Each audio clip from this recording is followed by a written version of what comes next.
morning. Mr. Snyder, would you introduce yourself? Tell us your name and your DOC number, please.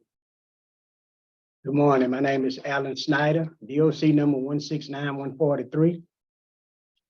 And counsel, would you introduce yourself for the record? Good morning. My name is Bernita Softly.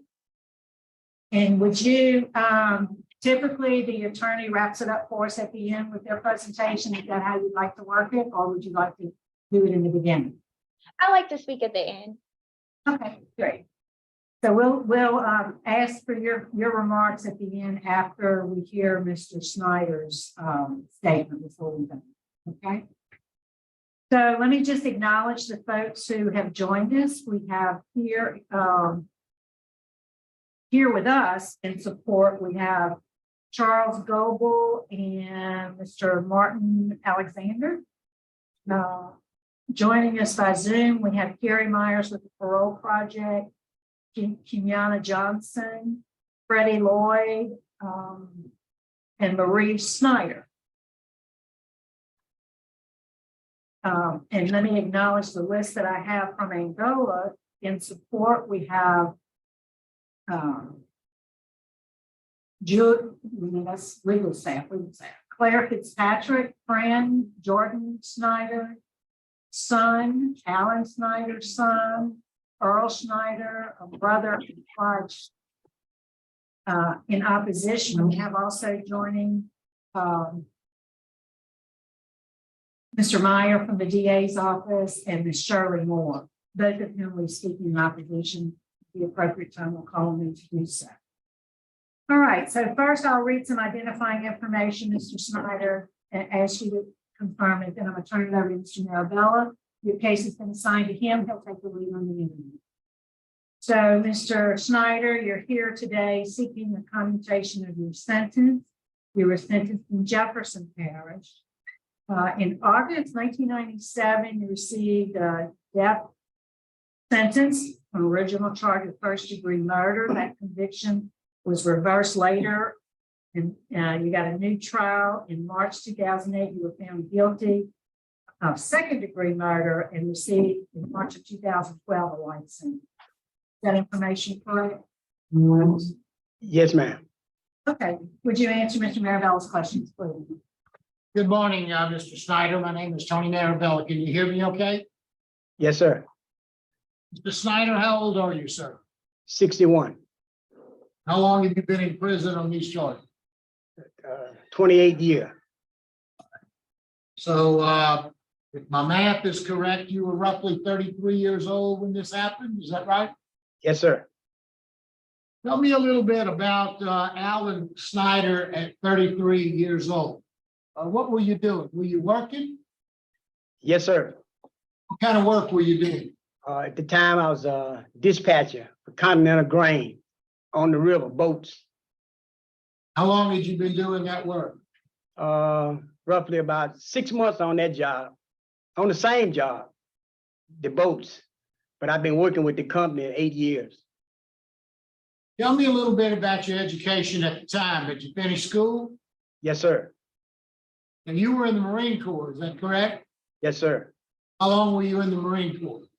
4 years of active duty, 2 years inactive. And did you learn any job skills while you were in the Marine Corps? A job skill, I did a lot of police work.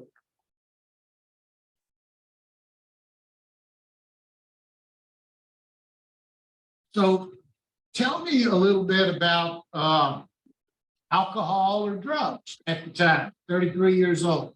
You drinking? Yes, sir. I drank. How often would you drink? I'm sorry. How often would you drink? Probably most of the weekend. And what would you drink? Kvasse, Crown Royal.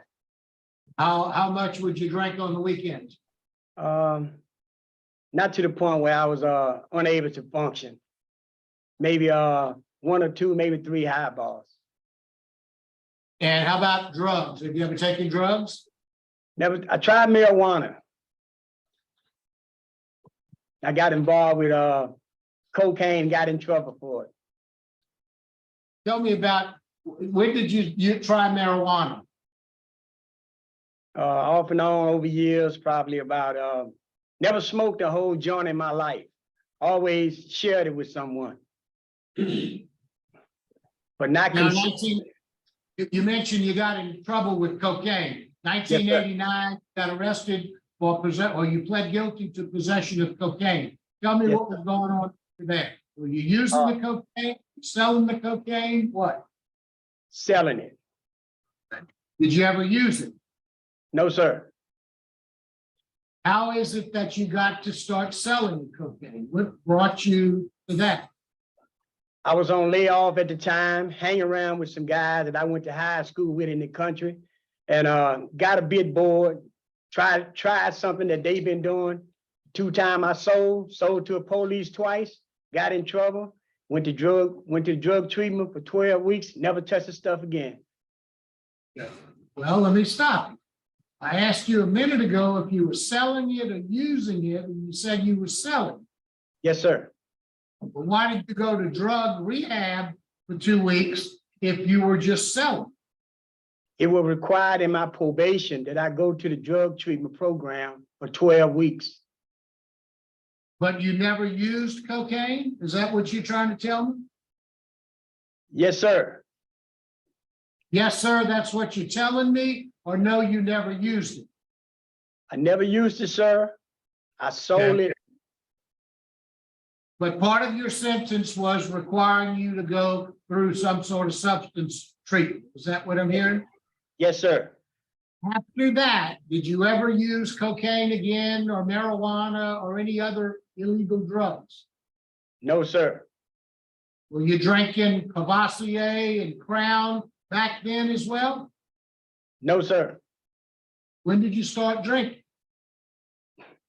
In the 90s, probably around in 94, 95, got a little excessive. Okay, what do you mean it got a little excessive? Tell me about that. A minute ago, you said, oh, you just drank a couple of drinks. Now, I need you to tell me, now's the time for you to become honest with us. Yes, sir. Because I need to know if there were some issues that you've had that you've resolved. I'm hearing you didn't have a drinking problem, and now all of a sudden, they got kind of out of control. And what does that mean? That means I started drinking every weekend after work. Okay, now, how did that get out of control? Tell me that. Those were your words. After hard days, working a lot of overtime, every weekend, me and some of the guys on the job, we get together, we drink. Your words were out of control. Tell me how that was out of control. Out of control, after one drink, it can cloud your judgment. After 2 drinks, you definitely will make some bad decisions. That's what I mean when I say out of control. Well, and did that almost every weekend? Every other weekend, yes, sir. You consider yourself to be an alcoholic? No, sir. Why not? I guess because I didn't drink 5, 7 every day of my life, but I did take AA, and I understand the severity of drinking. Well, tell me a little bit about that. What did you learn in AA? Admit that your life became unmanageable because of the drinking. Well, have you admitted that? I mean, you haven't admitted that to me. You said you weren't an alcoholic. I admit it. The alcohol can cause problems and will cause problems. So in AA, I learned that one drink can't do this. So guess what? I would not touch the stuff again. After I went through this AA program and realized the effect of it and seeing how people are dying on the street because of one drink or drinking while driving, I have no desire to touch this stuff. So how is it, what do you have in plan? What plan do you have in place when you get out, when things go bad, when times get tough, and it's easy to drink a little Cavassier and a little Crown to calm down a little bit? What do you have in place that's not going to happen? I do a lot of exercise, and I find myself dealing with the alcohol, I don't have to associate with guys that does that type of thing that will influence me in any way because of the lifestyle that I live, not only here, prior to coming here, I started to associate myself with people who wanted to be successful in life, people that worked every day. Slow you down just a little bit. We're going to talk about the crime in just a moment. You started out your statement by saying you had a few drinks before all this happened. Is that right? Yes, sir. Okay. Now, a minute ago, you just said, well, I started before I came here. I quit my association with all those people and quit drinking. You were drinking that night, right? Yes, sir. I'm going to ask you one more time, because if you haven't figured it out, it's critically important to me for you to get my vote, and I'm convinced you're going to stay sober when you get out. What is your plan to stay sober? Don't tell me you're going to exercise. You said you go to AA. What have you learned in AA that you're going to put in place when you get out to make sure you don't go back to drinking? I don't need no alcohol. Alcohol would not be a part of my life. That's not a plan. That's a desire. What That's a is desire. your plan? My plan is to get involved with the church, is what I've been trained to do, and I want to stay in the church and travel, allow my sons to travel with me to come in and out of prison so we can help other people who are struggling and let them know that they don't have to turn to alcohol. There are other decisions that we can make instead of drinking. What are you going to do for you to make sure you've taken AA? How much AA have you taken? Tell me what are the tools that you learned through AA to stay sober? One day at a time, sir. Well, I understand all the little catchphrases, but what are you going to do the moment you get out of prison to stay sober? Stay away from the alcohol, sir. All right, okay. Sounds to me like you need a little more treatment and substance abuse. Let's talk about what happened that night. Tell me what you had been drinking that night when you ended up stabbing these people. I had one drink, sir. One drink. So alcohol didn't influence you. It played a role. Yes, sir. What role? What?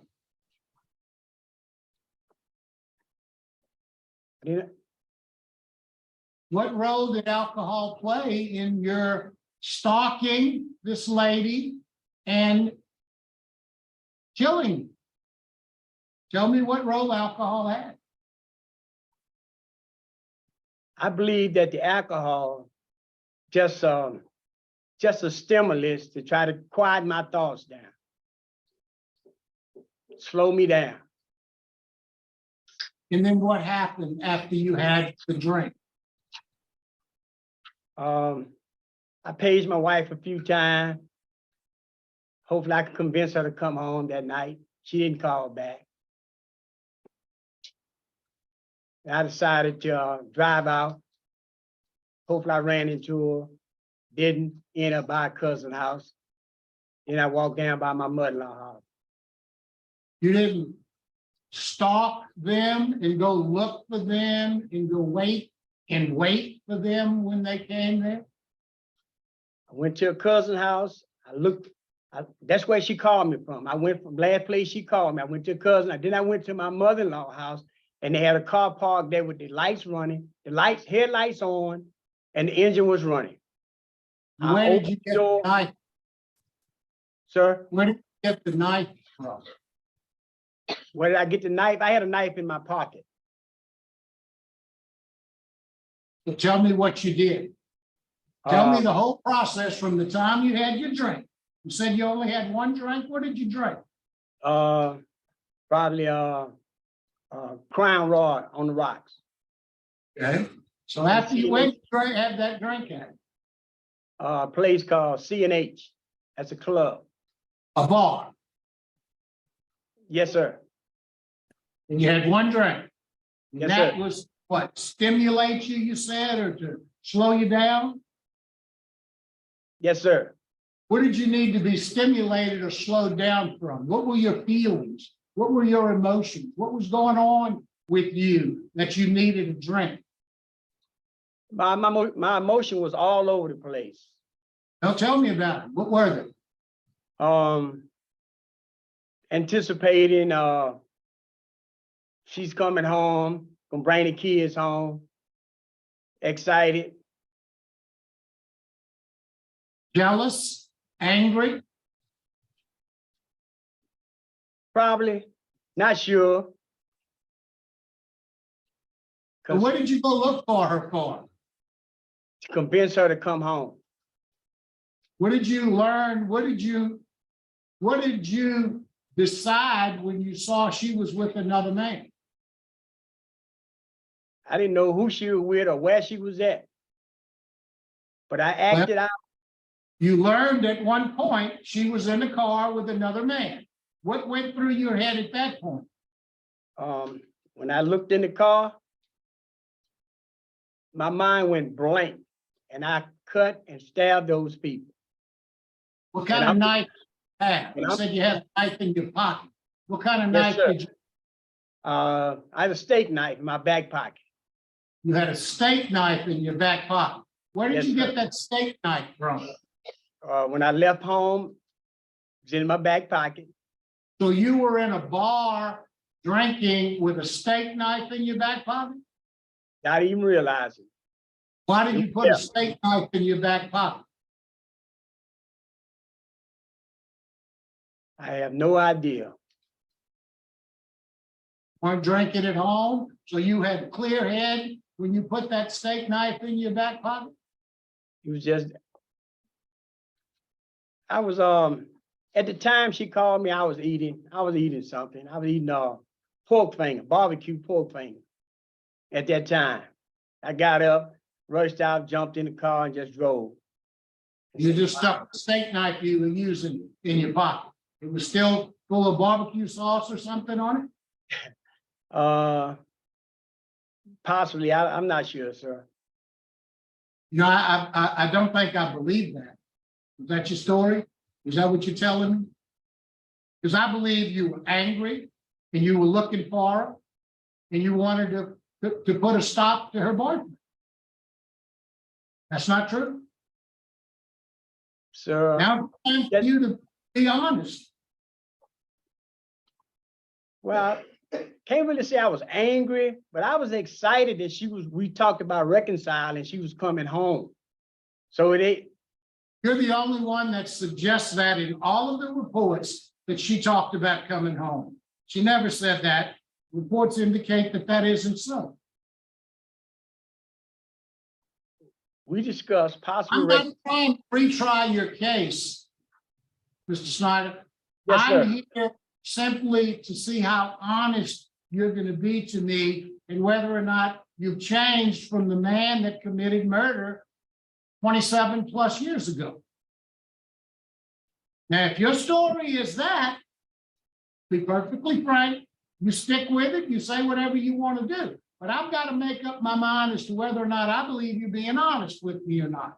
If that's your story, now let's talk about what you did when you got to the car. How many times did you stab that? I have no idea, sir. Why did you stab her? I have no idea. She called my name and my thoughts, wherever it went, it came back. I panicked, I ran, and when I realized what I'd done, I called the police and told them to come get me. Because I realized what I'd done. I'm responsible for taking Howard Wilson's life. And there isn't word enough to express how remorseful I am. I just could not believe what I've done and the pain I caused. And absolutely nothing, no words can be expressed what I took from the Wilson family. Talk a little bit about what you've done while you've been in prison. Tell me about the AA you took. How many programs have you taken dealing with substance abuse while you've been in prison? AA is the only one that I took with the alcohol. Now it seems to me from reading your prison record, and from what they report back to me, that your position, for whatever reason, has been, you don't have a drinking problem. Alcohol and drugs have never been an issue with you. Consequently, you were never offered or given any other sort of substance abuse treatment. Is that right? These are classes that was optional, offered. I enrolled in them voluntarily. Well, let me, it was a poor statement I made. Your report suggests that whenever you were discussed about substance abuse with the professionals there in the Department of Corrections, you always indicated you never had a substance abuse problem, whether it be drugs or drinking. Isn't that right? No, sir, I do. That's what the report basically says. You have no Okay, yes, history. sir. So they didn't recommend any substance abuse program because of what you told me. Now we realize you had a pretty significant drinking problem. Yes, Can sir. we both agree on that now? Yes, sir. So the only class you took on substance abuse was AA. And what was that? Was that just a class about teaching you what Alcoholics Anonymous is? What was that class about? And the effect, not only does it affects you as an individual, but it affects everyone that's connected to you, around you, your family, how you deal with, if you're a father, how you deal with your kids, if you're a husband, how you deal with your wife, a friend, how you deal with those other people, or your employer, or your job. It affects all of that if you're under the influence of any kind of alcohol. You've taken some very good programs. I'm looking at your record. I mean, you've done lots of faith-based programs. You've got an associate's degree. You've got a bachelor's degree in Christian ministry. You've taken anger management. You've taken thinking for a change. You've taken victim awareness. You're in Toastmasters. You're in JCs. You've done a lot of really good things while you've been in prison. Malachi Dad's 100 hours of pre-release. You've done a lot of really, really good things while you've been. Tell me what you believe is the most important things you've done while you've been there. I believe making rounds on the ward and seeing men bedridden in the wheelchair, and one time or another, one of those guys would ask, could you just come over here and help me, take me out of my wheelchair and put me in the bed?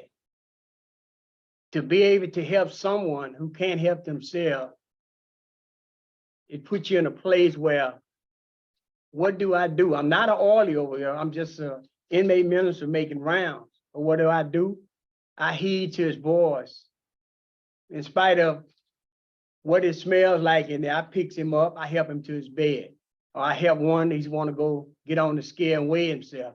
Say, could you come over here and give me a hand? Or just go sit with them and listen to them. That's the best thing I've done, to be able to give my time to someone else. What is your transition plan? I see Mr. Myers, Mr. Kerry Myers is here. You're going to the parole project. What do you anticipate doing at the parole project? Whatever they ask me to do. But I also have a job set up. But I'm willing to do whatever they need me to do to make it possible for someone else to be able to transition. And who will you live with once you finish the parole project? Lee Smith. And where at? New Orleans. And what kind of work do you hope to do? He owns a shipyard, a scrap yard, something I'm very familiar with. What about your physical health? Are you physically able? Have any medical issues? I got problem with my knees and feet, but I can manage. I drive the truck. Do you take any sort of medication? I take high blood pressure medicine right now, and I take for my cholesterol. Now, tell me what you've learned about in your anger issues. I mean, you know, we tried to talk a little bit about what caused this. I believe what caused this is a combination of your emotions, your anger, your jealousy, and alcohol. So what have you done about anger, jealousy, and all of those emotions that led you to put that knife in your pocket, have a drink or two, and go kill this guy and stab that lady?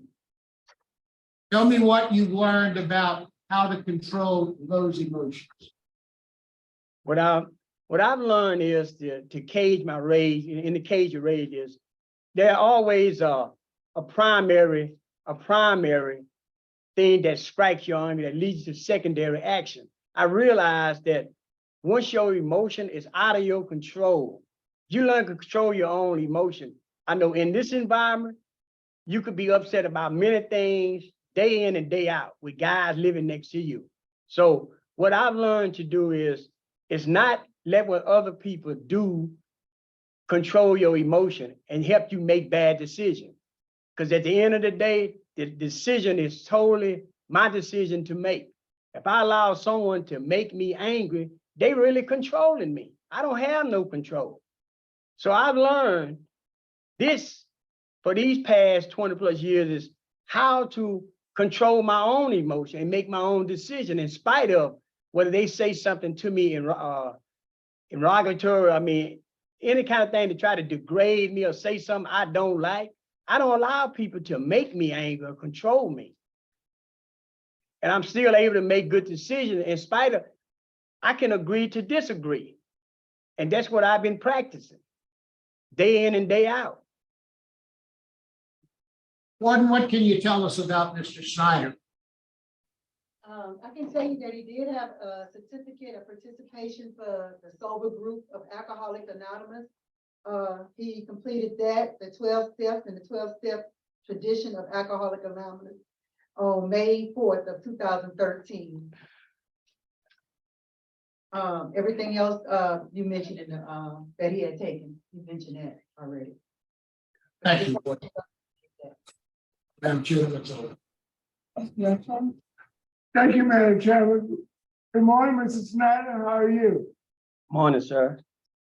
Mrs. Snyder, let's go back to August 16th, 1995. You remember that date? Yes, sir. You got arrested. And then you made several statements after being arrested when you were interrogated. One of the statements was you said, you admitted to stabbing Mr. Wilson and Mrs. Snyder. You admitted to arming yourself with a knife. And you parked 1 block away and walked through an empty lot and hid behind a trailer. And there was an eyewitness and saw you hide behind the trailer. And when you saw the car in front of the residence, then you approached the car, hopped in, and started immediately using the knife. Is that an accurate statement? Yes, sir. So why did you park 1 block away from the house? Why didn't you go to the house? You wanted to fight. At that time, no thought. You had sense to hide behind a trailer to see what was going on because you were harassing and you were stalking your wife.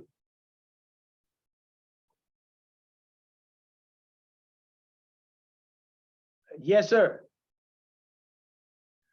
No, that statement was made by you the day that you were arrested. Yes, sir. You said you armed yourself with a knife. You didn't say you had a knife in the back pocket and just accidentally had it when you approached the car. No, sir, that wasn't no accident. It was in my pocket, sir. So why did you arm yourself with a knife that day?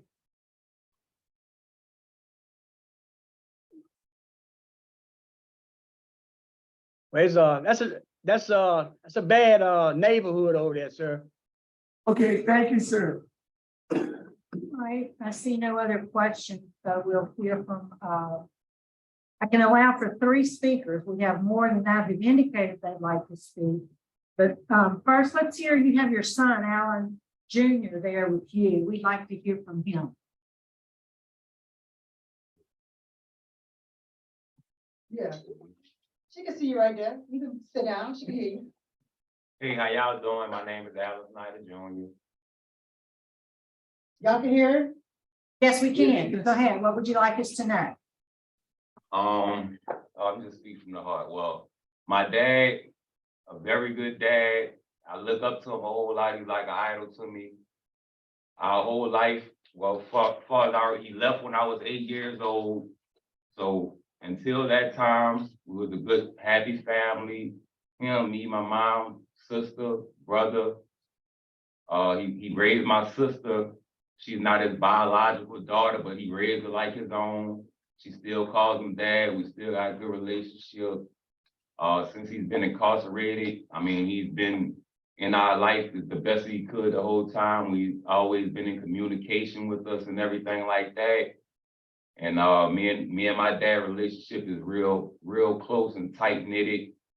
Like I say, I look up to my dad a whole lot. I mean, I know about the situation that happened. We talked about it. Also, I talked to my mom about it as I started getting older and understanding everything that was going on for me coming to the courts and things like that. So, I mean, he take accountability for his actions. I spoke to my mother about it, asked how does she feel about, him being free to, if he ever was to come home. She don't have a problem with it. I think they're pretty cordial right now. Like they spoke to each other a few times on a couple of occasions or whatever like that. And I mean, she wishes well-being and stuff like that. So, I mean, I could just speak up on my dad. Like, as far as the situation go, I just think, I mean, he was younger, acting out of emotion. I mean, I'm his son, so I probably should know something about that. I had trouble with that coming up, but that's probably maybe because I was missing my dad so much or whatever. But I grew to understand things, and I have, I mean, the deepest sympathy for the Wilson family, because I know the situation, and we can't turn the hands of time back, press rewind, or undo things. So I definitely feel that pain from their side, because I mean, I'm the child, and I mean, I had to go through that. I had to go to school. I had to like see stuff on the news, like about my dad and what he did. So that was real hard on me coming up, and I didn't have no ways to filter out the pain that I was feeling, and I just, so I used to lash out in ways. So I mean, I had troubles coming up, but I mean, it made me the man who I am today. And I'm great right now, and I'm doing what I'm supposed to do, and I'm trying to hopefully get my dad out here, and he can meet some of his grandchildren, and I can get him to help me with this foundation that I want to start for kids with incarcerated parents and kids coming from single parent homes, like how I was, and hopefully I could speak and mentor a lot of these kids that looked up to me or know me from throughout neighborhoods, and we can spread it and make it bigger, and we can get a foundation going so where I can help some of these kids and help I mean, some of these families or whatever with the incarcerated parents are just coming from single homes or whatever like that. That's just something that I always wanted to do, an idea that I have, which I'm trying to put in motion as we speak, and hopefully I can get my dad to help me with that, and we can do that and get into his ministry. But he's a great man, great teacher. I mean, I just think it was just a real mistake on his behalf and letting his emotions get the best of him. Because as far as I know him, my dad, like I said, he was in the Marine Corps. He taught us, he taught us things. We did karate after school. Like we stayed out of trouble. We always done things. You know what I'm saying? When we got out of school, he had karate in police force. He always was attentive to everything we did, like with school, field trips, with my sister, like everything. Like even to when my sister real daddy came around, he was very supportive. Like he just was always a great dude. Like I just think it was just like I say, the combination of drinking and the emotions got the best of him, and he just blacked out. So I mean, Well, we appreciate your input and thank you for your service work. no problem. You're welcome. We'll hear from Kenyana Johnson now. Good morning. Thank you guys for allowing me to take this time out to speak in support of my dad. Like my brother Alan stated, I'm Kenyana Johnson. My dad is Alan Snyder. I'm not his biological child, as my brother did state to you guys, but he's the only dad I've ever known. A little before I turned 1, he adopted me as his own, never treated me any different from anyone. I mean, as far as we know, that's my dad. The story of my relationship with my dad is one of pain, but also forgiveness. I still love him dearly to this day. I definitely look forward to the day where he's able to come home. He's able to be with his grandkids. He's able to spend time with his family. We miss him. We look up to him. We adore him. I mean, I was about maybe 9 or 10 when the present incident that we're talking about happened. I look at my mom today, I still, kind of see her scars, but she's never once talked bad about my dad. She's never once made us resent him. She's never once spoken any harsh words to us. We actually all attended my grandmother's funeral a couple years ago, and it was no issues between every party involved. It was nothing but love, and everyone came together, just I'm currently in therapy right now, so I can begin to learn healthy coping mechanisms. I would hope that he would want to do that as well. We can do that as a family. Like I said, I still have a very strong relationship with him. He never misses a holiday. He never misses a birthday for me or my girls. They know him as grandpa. They know him as the man that we can't wait to spend time with and be out. And in spite of his incarceration, he has definitely continued to be a dad to myself, my brothers. He's definitely never missed any holidays. He's definitely been there if you needed to talk to him or to speak to him, or he's definitely there just to give you his side of maybe the Christian way to do things, as he did to have his bachelor's in Christian ministries. While forgiving him has been definitely a unique and unexplainable process, I know that my dad has truly changed for the better. I hope that you guys can also see the positive changes as well. Thank you again. Yeah, we appreciate it. Yes, ma'am. We'll hear from Mr. Alexander, who's here with us today.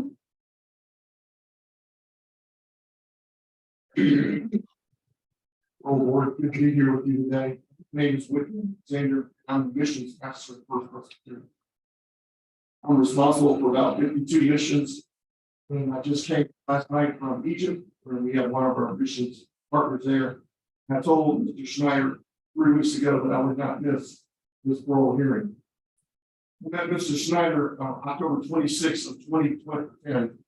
I was invited with a group of 6 other men to go spend the weekend at Angola. But while we were at Angola prison that weekend, we went through a Malachi Dad's book. The men embraced us. And after those 72 hours, I had a chance to go home. And I literally prayed about what do I really need to do and go to prison. I had heard about it, but charged as much as I didn't know if we could add one more thing. During that retreat, I sat next to a man that was very quiet, unassuming, and gentle. And the man happened to be Alan Snyder. We became friends. We literally started talking, getting to know each other. Well, 2.5 months later, I went back to Angola. When I came back to Angola in January 2011, I was assigned to family number 4. Alan had been a facilitator with family 4 the entire last 12 years that I've been going to Angola. I have sat next to Alan over 500 visits. Every Bible study that I've been at, I had the opportunity to listen to his heart as he gives out biblical instruction to other men that are in our family 4.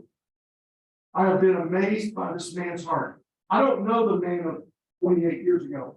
I have no understanding of everything that you were describing. But I do know this. I believe wholeheartedly in what it says in the Bible. 2 Corinthians 5 says, the old is gone and the new has come. When one invites Christ into his life. I don't know when Alan invited Christ into his life, but I do know this. He is a strong believer. He has worked extremely hard over the last 20+ years at being at Bible college and getting his degree. Alan isn't the same person he was when he committed that heinous crime. And I really feel deeply from the other side. They lost somebody, people that they loved. But I do know this. The man that I know has served his sentence with excellence. And I do believe Alan deserves the opportunity to come out and, like his son just said, maybe be a part of a foundation. I even have bigger ideas than just that. I think Alan can help many young people down the road stay away from alcohol, stay away from drugs. I do recommend highly his release as soon as possible. I do believe he's going to be an incredible asset to our community. And I'm from New Orleans, and I'm glad to hear him say he's thinking about going back to New Orleans. Reconciliation, that's a key for me in everything I do. Reconciliation is a key for all endeavors. I do believe Alan deeply regretted the pain that he was feeling. And I do agree with you, Mr. Marabella, that his mind was numb, it was blank.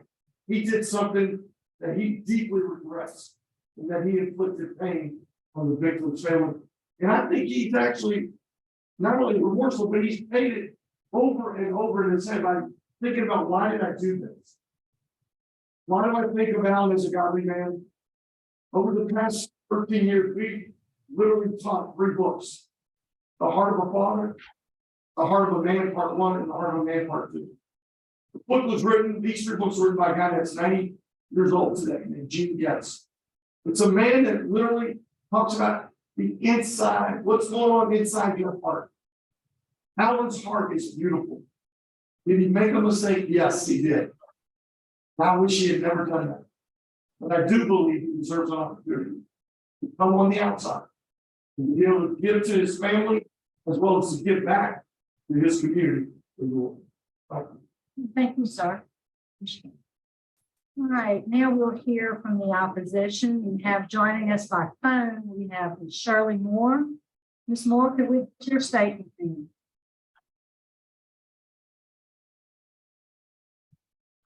Moore?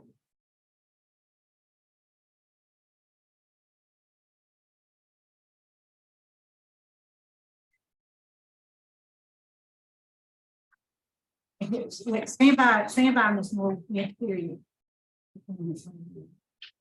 Okay, go ahead, ma'am. I don't think that he needs to be out this long. Because if he is on good behavior, because he took an innocent person, right? And then he I guess I don't know, it was just like you didn't know this person, but you took an innocent person and you didn't know that what was going on. So I think we need to be a couple more years. Yes, ma'am. Thank you, Ms. Moore. We appreciate your input. Ma'am? Do I hang up or what? No, ma'am, you listen for the vote. Okay. And we'd like to hear from the DA's office. Yes, ma'am. Good morning. Randy Meyer, Assistant DA, Jefferson Parish. We're strongly opposed to Mr. Snyder's request. He committed a brutally violent crime, attacking two people, killing one. He's only served 28 years of a life sentence. But importantly here, I know he's taken a lot of programs, but all of the certificates, the vast majority of those certificates are all faith-based programs, certificates. Looking in the record, there's only one dealing with substance abuse, and that's showing that he completed the 12 steps on May 4th of 2013. He hadn't been truthful with the institution regarding his alcohol use. Hadn't been truthful with his board, as clearly his responses to Mr. Marabella and Mr. Roche has shown. He hasn't been truthful about the knife, about the facts leading up to the crime. He said he only drinks on the weekends. August 16th, 1995 was the date of this attack, which is a Wednesday. So he drank more than just on the weekends. In looking through the remainder of the file, I've got some real concerns with what his plans are when he is released. I'm looking to pull up these pages here.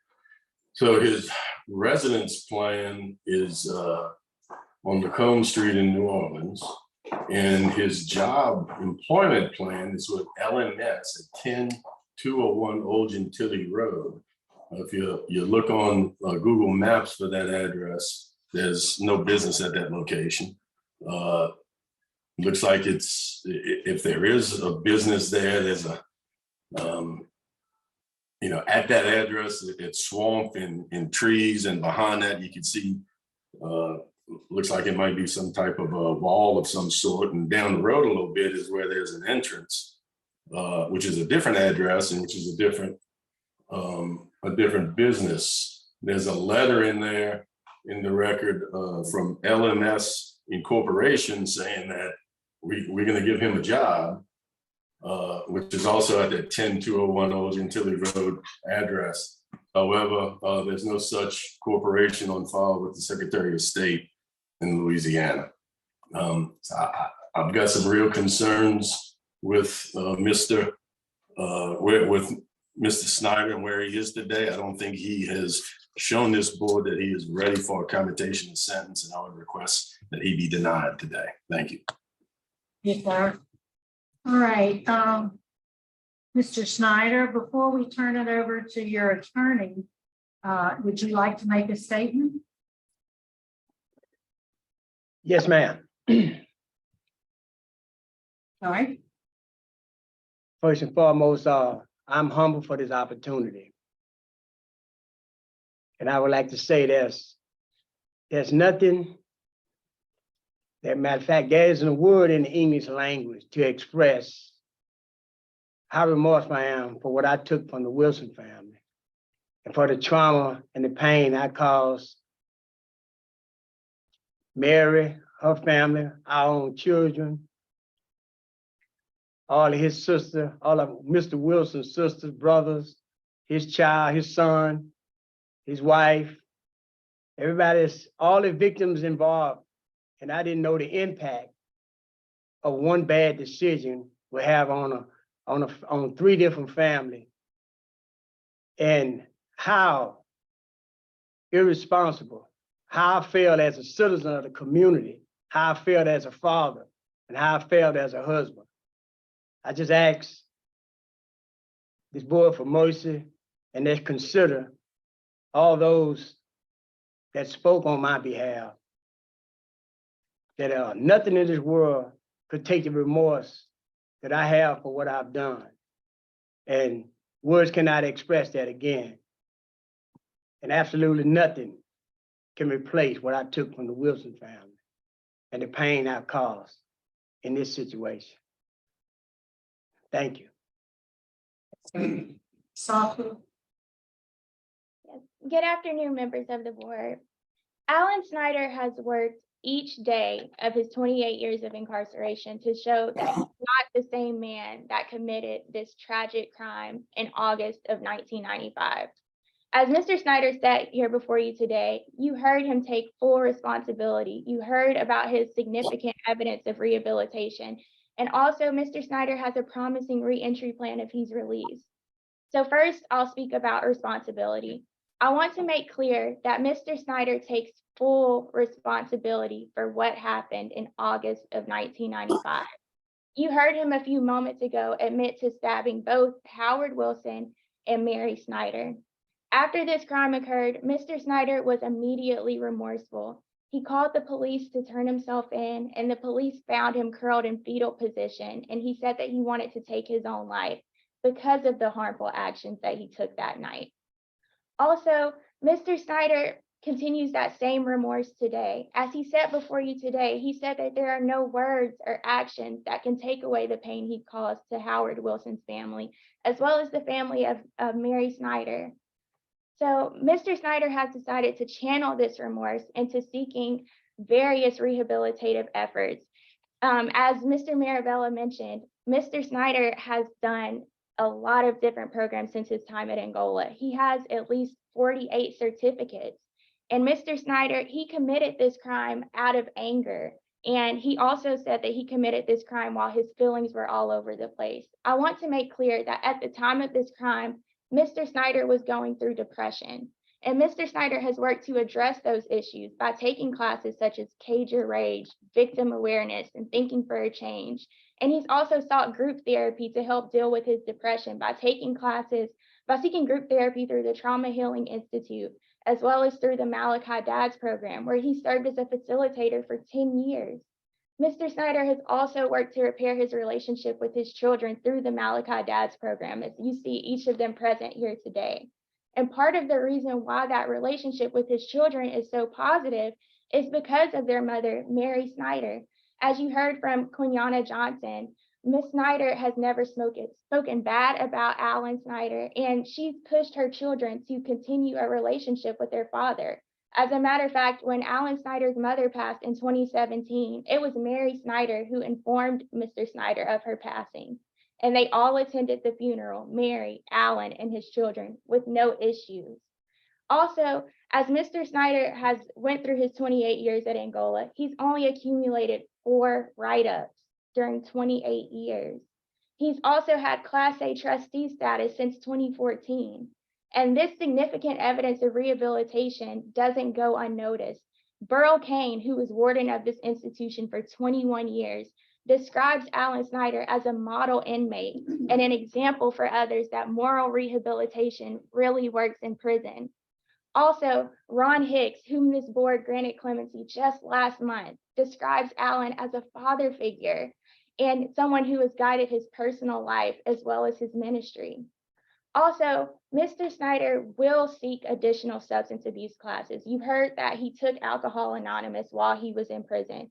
Mr. Snyder is open to taking whatever rehabilitative programs are out there so that he can continue this upward trajectory. So he will take additional substance abuse classes.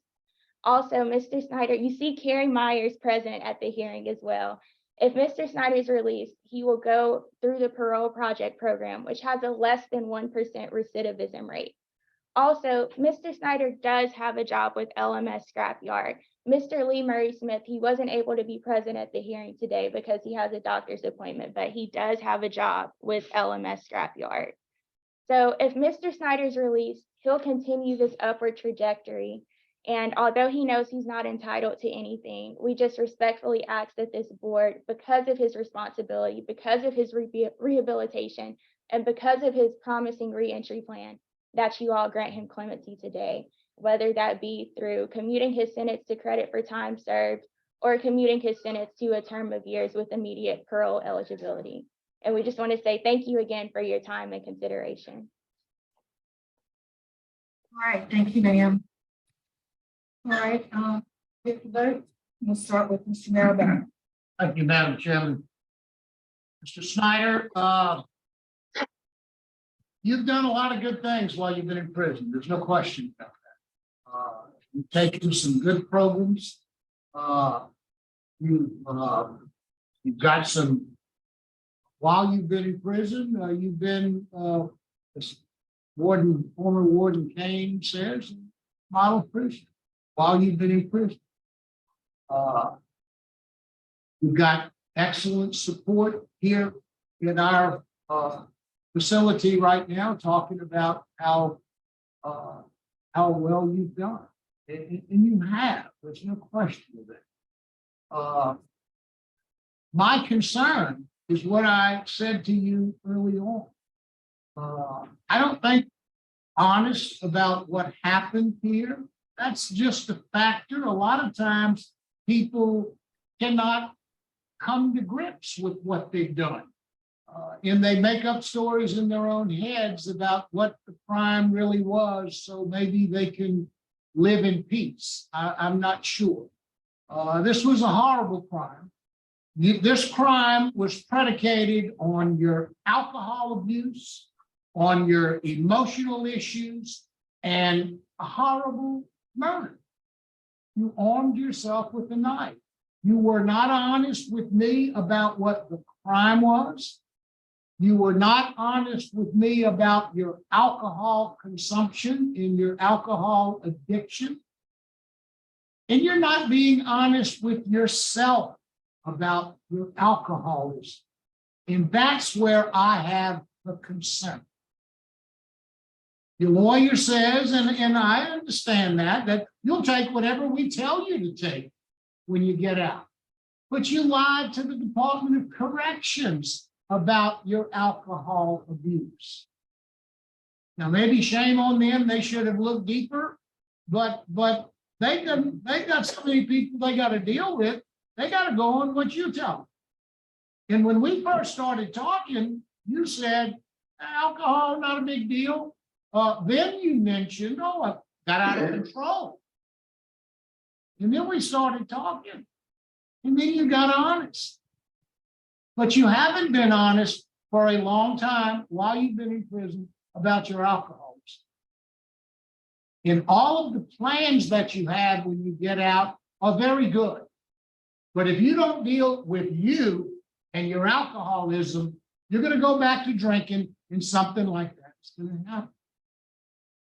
I think you need more substance abuse, not only education, but treatment and understand. I was hoping to hear you say, I'm going to go to AA meetings. I'm going to get me a sponsor. These are the tools that I have.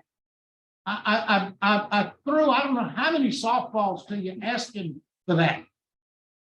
And you kept fighting. You don't need that. You don't need it. And I think that's the problem. And I think you need to look inwardly and see that you are an alcoholic. You may not have drank for a long time, but you live in South Louisiana. Alcohol and beer pushed on us every day. You better have a plan to stay sober. I hope you get that before you come back the next time. My vote today is to deny you, but to encourage you to continue to work as hard as you do. Thank you. Mr. Freeman? Do have some of the same concerns as Mr. Marabella, but my vote today would be to grant commutation sentence to 99 years with immediate parole eligibility. Mr. Roche? Thank you, Madam Chairman. Mr. Snyder, I've said here and I listened to you voice that you're remorseful, that you're sorry, but you still don't admit to the facts of your crime. Your voice, remorse, you can say, I'm remorseful. You gotta show it. You gotta own up,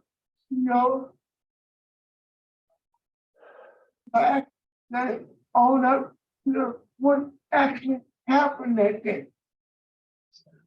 And it's repressed, but the rehabilitation doesn't actually start until you actually admit to yourself of what you did.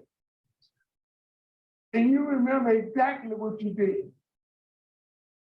based upon the opposition from the victim, Mr. Miller's family, and very strong opposition from the Jefferson Parish legal community, my vote is to deny your request. All right, Mr. Snyder, so you know the outcome of today, because we only have 4 people, so you have to, it requires a unanimous vote. My vote today, would be to commute your sentence to 99 years with parole eligibility. You have, an excellent conduct record, you have taken advantage of opportunities, at the prison. And I, wrote down the note that Mr. Alexander said, you have served your sentence with excellence. So, but because you've received 2 votes to deny, 2 votes that were favorable, the outcome is that your application's been denied. So good luck to you.